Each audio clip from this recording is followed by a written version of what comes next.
The Hermit.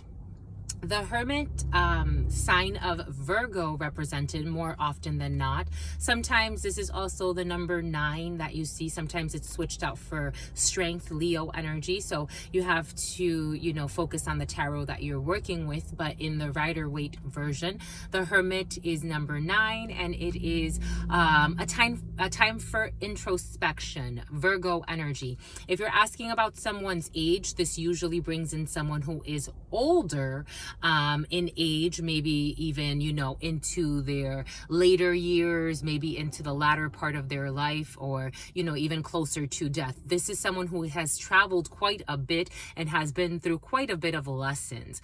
If it's not someone who is older, this is just someone who has lived a lot of experiences and has become wiser because of them, depending if it's like this or like this. But the general energy is hibernation, isolation, seeking solitude to learn from one's life lessons. We see here this person is holding, their stick, but their stick doesn't look as as firm as we see in the suit of the wands.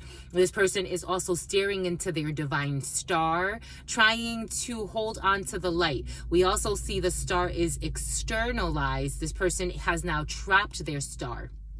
For those who know of Saturn's cube, we do see here some type of indication that this is related to Saturn and Saturn's cube. These are difficult lessons.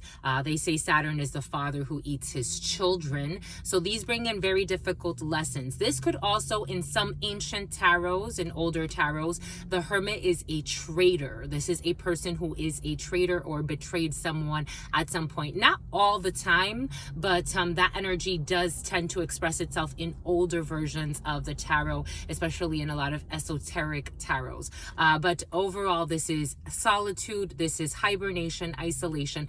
Depending on the cards around it, this could also indicate someone is going through what we call a dark night of the soul, looking to reflect, needing time to go within to really do that shadow work or internal work. This is someone who turns within. By itself, it's not necessarily a negative or positive energy. It's more about the solitude, about the isolation, trying to cover oneself, trying to hide so that one could find, it's almost the light again. It's like going through an initiation. This could also bring in someone who may be going through a difficult initiation process and need some time to hibernate, to really, it's almost like cocoon, all of that energy.